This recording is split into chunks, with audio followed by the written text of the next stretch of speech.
Hello everyone and welcome back to another video here in the chassis variant series as we are continuing with our Black Hawk Q or KU videos. I still haven't had any confirmation on what that's supposed to be. And you know what? What's worse than one gameplay video than me? How about two in one video? Yes. I had a couple of rounds in the Black Hawk KU, Q. I'm just going to keep saying Q, it's easier than saying KU. A variant configuration B, and you'll notice as we go along that there's actually a set of diminishing returns in the configurations of the Black Hawk here. Mainly that when you look at the Prime, it's got a lot of gun, okay? It shoot real good. As we saw previously with the Alpha variant, or Alpha configuration, that thing had an emphasis on supposedly twin AMS systems which aren't in MWO, but just a pair of ERPPCs. Not a bad combination of weaponry by any stretch, but compared to the multitude of lasers that the Prime version has, it's a bit of a downgrade, isn't it? Especially in MWO. You can do a lot of damage in MWO with this version. Now, as you can see with the Bravo, it's considerably less powerful again. Now we're down to a large pulse laser and an Ultra 5. Problem with a lot of the write-ups is that some of these configurations I think were just written up because what else can we fit with the pod spaces available? Oh, this is this configuration. So there's no kind of background reason why this version has an Ultra 5 and a large pulse. It kind of suggests that this is a build that was created for, I think best guess is medium range combat. See, the Alpha configuration I could see being as a Lance support model. Its twin AMS allows it to stay relatively close to allies, protecting them from incoming LRM fire, and being able to support from range with its ERPPCs. But the B configuration is a large pulse which is obviously accurate, but nowhere near as far range as a standard large, or an ER large laser of course, or even the Ultra 5. And then the Ultra 5 isn't going to do enough damage, even on a double tap, to really make it deadly. Even on the table, double tapping a single Ultra 5 is only going to max out at 10 points of damage, and you're still going to be hitting potentially two different locations, depending on what house rules and stuff you're using. If you're using, I think standard rules, it just hits the same location. Some people like to do like a spread, but it's odd. It doesn't really. I'm struggling to find where this configuration really fits, and the odd part about it is MWO actually give you the Omnipods to make the B configuration. The only concession I think is that they up the number of ballistics from a single hardpoint to 2, and then you've got, well, whatever energy hardpoint you want to use, they just give you the one arm that can count as the B pod. So it's a bit strange. Yeah, with PGI's standard approach to these things, I thought the B configuration might have been, they may have just gone mad and given it like 6 ballistic hardpoints, or you can have one that's just like, you know, racked out with machine guns or something along those lines, or like a stack of LBs. But I suppose the restrictions of the Omnipod system with the fixed engine and fixed jump jets and all those kind of things means that, yeah, the actual build options are kind of limited, which is strange because Omnimex are supposed to be more advanced, but in MWO somehow they're less advanced. It's an interesting dichotomy.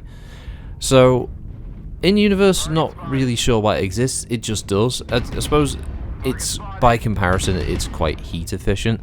It still has the ability to do a decent amount of damage, 9 points of damage per shot with its large pulse. So even if it runs out of ammo for the Ultra, which by the way only has a single ton of ammo for, it's not got a lot.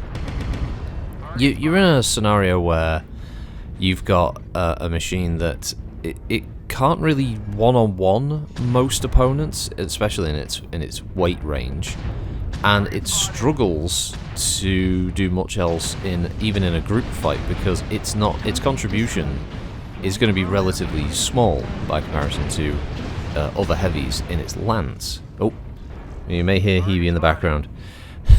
She's there. There's no way you didn't hear that one. She is declaring her successful poo in the litter tray. Thanks, Hebe. Thanks for that, missus. Right, we'll just go with this. I know some people in the comments like to hail Hebe, so there you go. You can hail her. I shot his leg off though with the Ultra 5. So yeah. as far as the video here is concerned, this was the first round that I recorded, and I was happy with it. If you can't pick up on it, it's a loss. It's a bad one in the sense of just being. Anyone who's hardcore, and a few people stumble across these videos, they're like, "Oh my god, why are you playing so badly? Why didn't you do this?" I'm keenly aware of it. Don't worry, you don't have to type up a thesis as to what I did wrong and where I could improve, and don't do any of the things I did in the game. But yeah, of course, I've never purported to be a good player at MWO. I'm just a fan of BattleTech. But I enjoyed this match. There's no doubt that build definitely failed to contribute in some areas for a team fight, but it was fun. And originally this was just where the video would have ended, but then we did a second round. And that one was, spoilers, that one was a victory. But that one felt like a bit of a stomp. But I thought, you know what, I've got the footage, let's have both. So, yeah, we're going to roll over now to the second match. This was on Mining Collective. Which is obviously a very different kind of battlefield to the Hibernal Rift map here that we just had, which has a lot more open spaces and obviously narrow channels, whereas Mining Collective is very sort of, it's knife fight, isn't it? It's very close range. Also notice a lot of people pick Domination these days over Skirmish, which I was surprised about. By comparison, this build works a bit better. So let's postulate that the Bravo configuration is probably better as not an urban fighter, but definitely more of an in fighter. It probably works best in locations that have clear sight lines, but also plenty of cover for it to use to be able to reposition. Obviously, since the mech has the ability to jump, it means it can reposition quite easily, and it's obviously more than heat efficient, so you don't have to worry about overheating in a situation where it might be caught out on its own and it has to defend itself.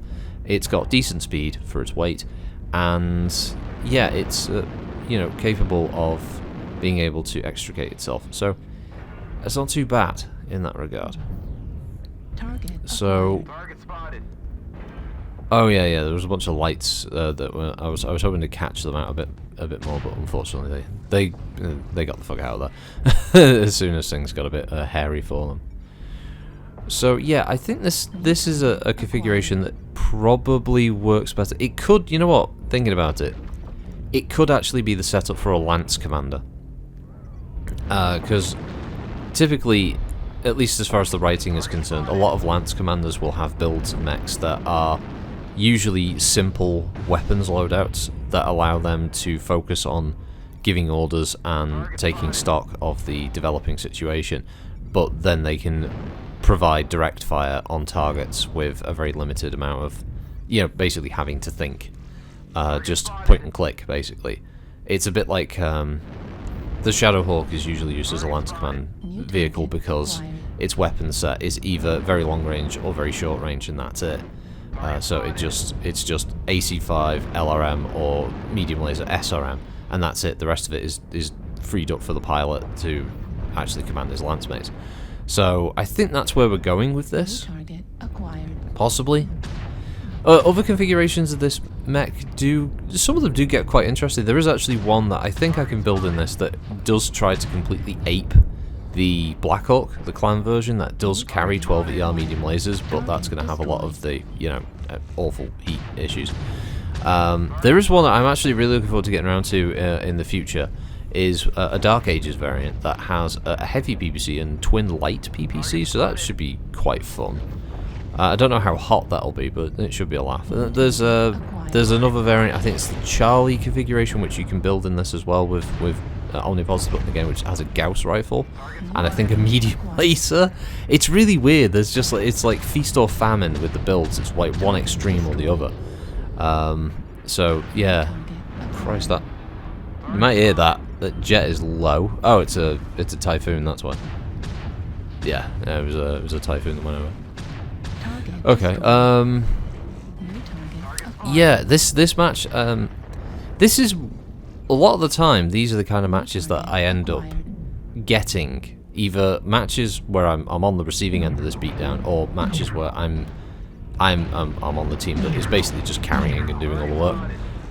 And yeah, I end up getting rid of a lot. I don't use a lot of these matches because I just think they're a bit boring.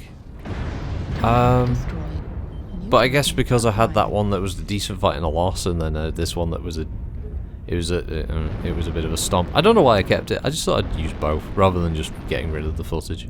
I should have gone the other way around, shouldn't I? I should have done this second match first and the other one second, and that way I think it would have been better. Because it's one of the things that I remember years ago. There was someone in a comment who said that they appreciated that I would just use I'd use good footage whether it was a win or lose, a win or lose, for fuck's sake, win or loss, because you know it wasn't an ego thing. And I think there are a lot of people when they make gameplay videos they only post like really good matches or their victories. I personally don't care as long as there's a lot going on in the footage. I don't mind whether I win or lose.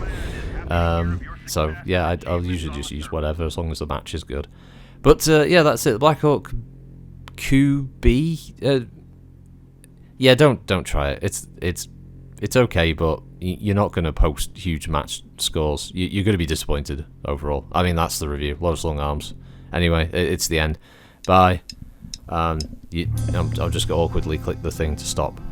I know the outro theme is playing, but I don't really know what else to say at this point. We've still got more of the music going.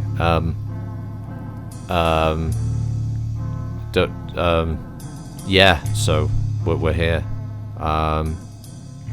But bye. But see you. Bye.